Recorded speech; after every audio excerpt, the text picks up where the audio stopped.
कुछ खबरें शोबिस की दुनिया पर। पाकिस्तान शोबिस इंडस्ट्री की मारूफ अदाकार हुमायूं सईद ने ड्रामा निगार खलीलुर रहमान कमर को एक अनोखा मशवरा देते हुए कहा कि वो इंटरव्यूज देना बंद करें। हुमायूं सईद ने ये बात निजी टीवी चैनल के प्रोग्राम में बतौर मेहमान शिरकत की थी और इस दौरान उन्होंने एक सवाल के जवाब में उन्होंने खलीलुर रहमान कमर को मुखातिब करते हुए कहा कि आप इंटरव्यू देना बंद करें, आप पहले ही बहुत मशहूर हैं।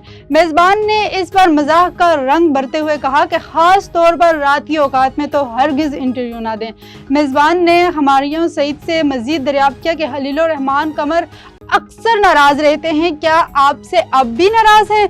जिस पर हुमायूं सईद ने बताया कि अभी ठीक है, लेकिन माजी में 1 साल तक नाराज थे। मेरी इंडस्ट्री ने मुझे तन्हा छोड़ दिया था। भारत की मैडोना ऑफ इंडिया कहलाई जाने वाली अलीशा चनाई के होलनाक इंकशाफात ने बॉलीवुड का असल चेहरा बेनकाब कर दिया। भारतीय मीडिया के मुताबिक बॉलीवुड की मशहूर pop singer Madonna of India Alisha Chinai ने 1996 में मौसीकार अनवर मलिक पर जिनसी हरासानी के इल्जामात लगाए थे, लेकिन इनकी इंडस्ट्री उल्टा इनके ही खिलाफ हो गई थी। अलीशा चनाई ने ताज़ा इंटरव्यू में माजी को याद करते हुए कहा कि जब मैं इस ज्यादती के खिलाफ खड़ी हुई तो पूरी इंडस्ट्री मेरे खिलाफ हो गई, यहाँ तक कि मुझे काम मिलना भी बंद हो गया था। उन्होंने मजीद कहा कि मेरी अपनी इंडस्ट्री ने मेरा साथ छोड़ दिया और मेरा कैरियर तकरीबन खत्म ही हो गया है।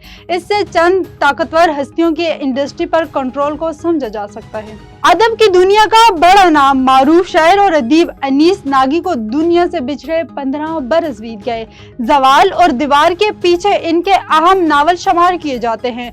10 सितंबर सन 1939 को लाहौर में पैदा होने वाले अनीस नागी का खानदानी नाम याकूब अली था। अनीस नागी ने नावल के अलावा शायरी और तनकीदी मज़ामीन के मजमूए शायरी और निसरी तरजम यादगार छोड़े हैं।